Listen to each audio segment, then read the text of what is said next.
top story on India Global today is, well, is the Trump-Putin bonhomie on thin ice? That's the question we're going to ask on the show today. Why? Because US President Donald Trump's recent comments do seem to indicate just that. With the US President saying that he is quote-unquote very angry and even pissed off. I'm not saying this. This is what the US President is saying. With his Russian counterpart, Vladimir Putin, weeks after attempting to negotiate some sort of a negotiated settlement or a ceasefire in Ukraine.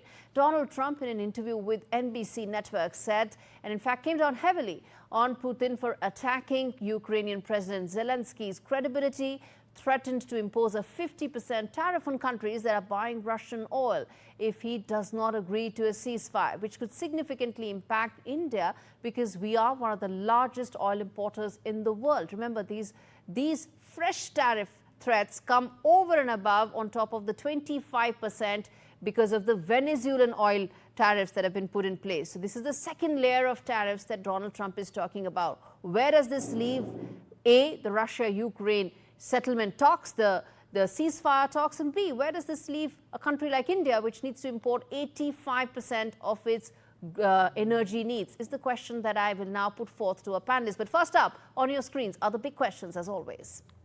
Question one that we ask is that, well, will Trump actually impose those sanctions on Russia? Will this upend the peace talks that have been going on for some time, given the fact that this could really derail the entire process? The second question we ask is that what is the kind of brunt that India will face? Will it actually face the brunt of oil sanctions, or could there be some loopholes, some exceptions that Donald Trump could create for India? And the third thing, will Russia-US relationship really take a hit after this? Because, you know, this is really going 2 steps backward, and between the leaders, there could be some bad blood impacting the global oil supply chain.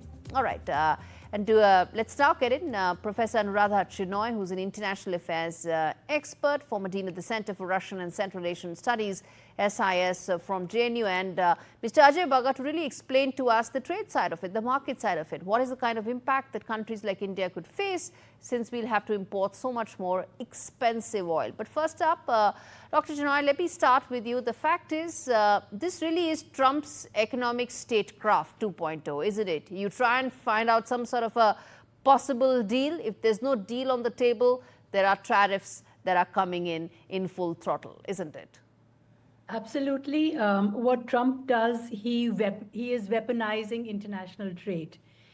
If he doesn't get his way, if he doesn't strike a deal, then he hits out hard and pushes, and that's what he's done. Earlier, the US had weaponized the dollar, and you saw the consequence. Countries started, trading with each other in local currencies, and they didn't like that even further.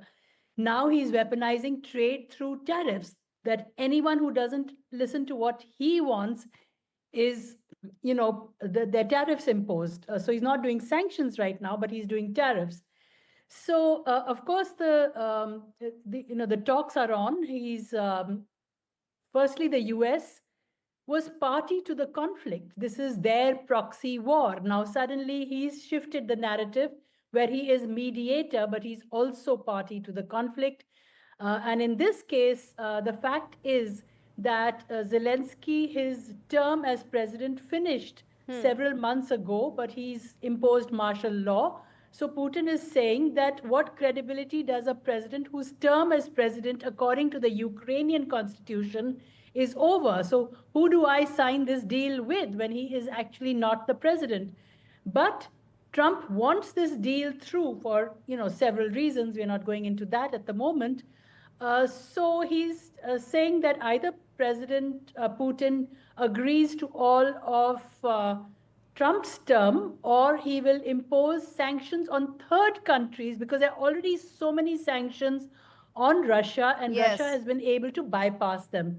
So he's saying, now I will impose what is called the sanctions on whoever buys Russian oil. Whoever buys, which means let me put that India, to Mr. Bagga. China, as you said. Let me put that to Mr. Bagga, which is that Russia is one of the top 3 oil-producing countries in the world. India imports about 85% of our oil needs. We now have about 1/3 of our oil needs coming in from Russia. These additional sanctions, how much will they impact a country like India? Uh, Gaurie, we have to see how much these sanctions will really translate into actual action, or is it posturing? Most of this is posturing. Trump has driven himself into a position where before the elections, he said, I'll resolve Ukraine in one day. Then he came very heavily on the Ukrainian president. He came down very heavily on him. And now Putin is stalling. It's a classic negotiation tactic by Putin. He's putting in various objections because he's grabbing more and more land. They've grabbed No, but back any back of what the he envelope had. calculations, Mr. Baka, that you could help us understand the kind of impact that we need to brace us for. There is the politics and the posturing of it, but the actual impact, economic impact of this. There are three ways an impact can come on us. One, the Russian discount has gone down very steeply. 2023, they were giving as much as a 30% discount. Now it's down to 8% to the Dubai crude levels. So we are not making much discounts from the Russian supplies. But the bigger issue is what you said earlier, that Russia is the third biggest producer, and if 11 million barrels go out per day, there is no substitute right now available. The Saudis can produce maybe 3-4 more million barrels, but more than that, there Prices is will very little hit capacity. sky-high levels, and it will have a cascading impact on all economies around the world. Professor Anuradha, let me ask you this then. As things stand right now, we spoke about, some amount of posturing here, some amount of economic statecraft of Trump really at play here. But talk to us about what do you think or anticipate could be the next moves here, because both parties, both presidents are really trying to extract the best possible deal they can. I think there are several things which Putin wanted, which the American side has agreed to, and that is they've agreed that Ukraine will not be part of NATO. They've agreed that the 4 provinces and Crimea will remain with Russia. They have more or less agreed, and they have said that they will, maybe not even they will give some kind of security for the Russians. So I think this will be back and forth, and Mr. Putin is also keen on talks. He does have several cards in his hand because Russia is winning this war. They have gained a lot of territory, and as their foreign minister said, they're this close from actually getting what they want. They don't want more in West Ukraine. What they wanted were the Russian-speaking provinces and Crimea, and they've got that. And I think if the US agrees to that, the deal will be done. But we must remember that Zelensky and the Europeans do not really want this peace. So that's another roadblock which Mr. Trump will have to handle. So there's more in concert with what Putin and Trump are saying as opposed to what Europe and Zelensky are saying. They are more hesitant about the peace because they're not sure about these terms, and they have a terrific amount of Russophobia. Given the kind of borderline disdain that Trump administration seems to have for Europe, unfortunately, I don't think that's going to be much of an impediment if the other two parties are on table. I'm afraid I'm completely out of time. I have to leave it there. Thanks much, both of you, for joining me today on this edition of India Global. Slipping into a break, but coming up on the other side, well, Nepal has been rocked by pro-monarchy protests, the worst in several years. What's lined up for Kathmandu's political landscape? We decode for you after this very short break.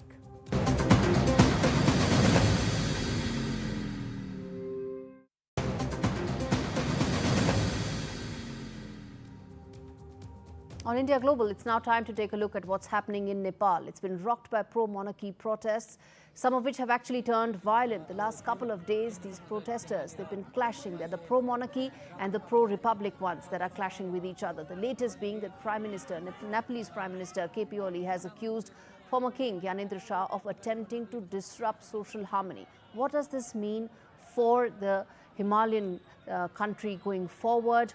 What is it looking like in terms of the fractured political landscape? Let's decode that. But first up on your screens, viewers, are the big questions that I'll put forth to the panelists joining me. First up, is public disenchantment really the major reason for the protest and anger that's unfolding on the streets in Nepal? Second, what is really the role of the former Maoist top leader, Durga Prasad, who's really now being seen as playing an instrumental role in the disruption that's taking place? third and very important part, how much did King Gyanedra's remarks add to the flux and the turmoil that Kathmandu is actually seeing? Manjeev Singh Puri, former ambassador to Nepal, as well as Gaurav Pokral, who's a journalist joining me from Kathmandu to talk more on this. Gaurav, let me start with you. As we see what's unfolding in Kathmandu, one thing is clear, that you have these two sets of protesters that are clashing, the pro-republic ones and the pro-monarchy ones. What is the latest update that you can share with us, Gaurav? Okay, thank you for having me on the show. On Friday, the both forces, pro-monarchy and democratic force, had scheduled separate demonstrations in Kathmandu.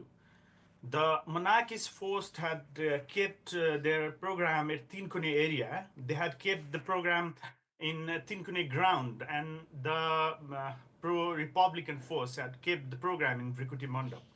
The pro-republican force program went so well, so peacefully, but there has been a lot of tension seen in the protest of monarchist force. There was a clash. It was so violent. The protesters damaged the houses nearby. They damaged the different shopping complexes, different hotels, and different public properties. They accused police that they fired the tear gas hiding in the rooftop, and they burned the houses also. And a very sad and unfortunate incident also happened, that one TV journalist also died inside that home. He was burnt there inside that home. The protesters also attacked on the different prominent media outlets in Kathmandu. And after Talk to us about what is happening incident, right now. As things stand right now, Okay. what's the situation on ground, Gaurav? Now, is Friday evening, Prime Minister had called an emergency cabinet meeting also, and after that, police made a large number of arrests. Police had arrested at least 110 peoples involving in different kind of violent activities. The police also has banned an movement on the 86-year-old coordinator of Navraj Subedi, who was leading the pro-monarchy movement, and the person named Durga Prasai. He is also a controversial Very controversial businessman. person, you're right about it. Yeah, And let me very ask that to controversial Manjeev Singh businessman. Puri. The fact is, New Yes. Delhi is cautiously watching what is unfolding in Nepal right now. But Ambassador Puri, this is a tense situation for the country, isn't it? Unprecedented, some would say. Gaurie, thank you very much. Of course, India must watch. It's our country in our neighborhood. We have civilizational links with Nepal. We have an open border. There's no question about the fact that this is a serious development in Nepal, and we need to be cognizant of what is happening. Of that, there should be no doubt in anyone's mind. Look, the monarchy ended about 19 years back. So there really hasn't been anything much since then in terms of the monarchy coming forward. In fact, I think you should know that there have been 3 general elections in Nepal since then, and the small little pro-monarchy parties have hardly done well. They, in fact, at one stage... So what's the trigger now? What's the trigger right now for this to happen? Look, the trigger is 2 things in my opinion. One, there is a, Nepal is a young society, but a pretty empowered society. There is disenchantment among the people on the economics of things. They've suffered through COVID. There's large amounts of unemployment. There is a lot of disaffection. This disaffection allows those who talk in terms of the monarchy will solve everything. It gives them an opportunity. And I don't want to get into who has hated them, etc. Let's leave that out. But it gives them an opportunity to blow this up. Remember, let me say something to you. The king did not return from anywhere overseas or anything. He was in Pokhara, and to quote Nepali journalists, he was on a holiday in Pokhara, and he came back, and this is not the first time he's come back to Kathmandu. He lives in Kathmandu. So my little point to you is, this is a serious matter, and it should be taken with due seriousness by the politicians in Nepal and the leaders in Nepal, because it shows disaffection, and people are willing to, let me say, grasp as anything that they can in order to get their voices heard and for the political establishment to react. For us, anything that happens in Nepal, especially on this scale, is a matter of concern. And obviously, our government and our people are watching and are looking at what's going on. In the meantime, at the moment, as Gaurav put it to you, the leaders of the pro-monarchy demonstrations have been arrested. I don't think there's Do been you think anything. that will put matters to rest? I ask this to both of you. Gaurav, to you first. Action has been taken against some of those. You said they have the violent protesters. Action has been taken. Do you think that will put this matter to rest, or do you think it will continue to simmer? For now, is Durga Persai is also on the run. Police is searching for him. For now, situation is under control, and the major factor for this violence in this protest is Mr. Durga Persai. Other people wanted to do peaceful demonstration. So I think as Durga Persai is not in the scene for right now. For currently, the situation, I think it is under control. So for some days, I think for some time, such protest will, such violent thing will not be seen in the country. That's an important fact. Ambassador Puri, you want to come in there? That if action has been taken, it will probably address things as of now? Well, the state is powerful and it's taken action. So most of the ringleaders are under arrest. Durga Persai is on the run. He's been the major instigator. There's no doubt about that at all. But, I think we should not forget the underlying causes. And the king is kind of a rallying spot on that particular thing. The underlying causes are something that the political establishment in Nepal, especially after 19, 20 years of democracy, they should address. People, their grievances, unemployment, all of these things are important. And these need to be addressed. You can't just keep having, it's like any other day. We'll just brazen it out. No, that's important. That's a very important aspect. I'm going to leave it there, gentlemen. Thanks so much for joining me on India Global. At the end of the day, bottom line here, viewer, is that a decade-long Maoist campaign that claimed 16,000 lives ended Nepal's monarchy and its status as the only Hindu kingdom. And now the pro-republic and pro-monarchy protesters are clashing for the tussle that will possibly decide Nepal's future. In the 17 years that King Gyanendra was asked to step aside, there have been 13 governments, none lasting long enough to come good on the reform agenda that they promised the people of Nepal. And this is not just about a return to monarchy alone. It's about public anger against growing and recurring corruption scandals and the stagnant economy that Nepalese are complaining against. Shifting focus now to UK's Labour MP Tahir Ali, who's now facing fire for backing a campaign for a new international airport in Mirpur, that is Pakistan-occupied Kashmir. There are 20 British parliamentarians who are asking for an international airport in Mirpur, not in their own country, not in the UK, not in Birmingham. Why are they suddenly talking about the POK? What does it even matter to them that 2,000, 3,000 kilometers away from where they are, that they want another airport? So what's really the politics here at play? Let me now get in Bob Blackman, a man who understands India very well, a man who understands what really the British landscape is all about when it comes to Indian Americans. Thank you so much, Mr. Blackman, for speaking to me on India Global. Let me start by asking you about that letter that has been endorsed by 20 parliamentarians about an airport in Pakistan-occupied Kashmir. Well, the first thing obviously to say is that the illegal occupation by Pakistan of part of the princely state of Jammu and Kashmir is fundamentally wrong.